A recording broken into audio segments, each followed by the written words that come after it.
Puspusan ang clearing operation sa Leyte matapos humagupit ang Bagyong Tino. Pahirapan kasi ang pagdaan ng mga relief goods dahil sa mga tumumbang puno at poste sa mga kalsada.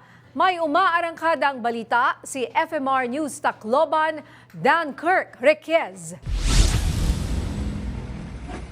Nagpadala ng karagdagang tauhan ang Leyte Police Provincial Office para tumulong sa clearing operations pagkatapos ng pananalasa ni Bagyong Tino sa probinsya ng Leyte. Ayon sa Public Information Officer ng LPPO, agad na pinadala ang mga miyembro ng Reactionary Standby Support Force ng Provincial Headquarters dahil sa dami ng mga nakahambalang na mga puno sa mga pangunang kalsada, lalo na papuntang probinsya ng Southern Leyte.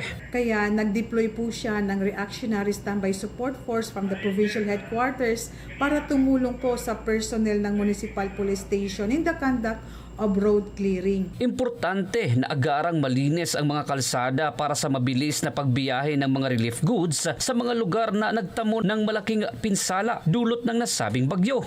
This is to ensure the continuous flow of relief goods, medical aid, and other essential services na ibibigay po natin sa mga kababayan nating apektado po sa nasabing bagyo.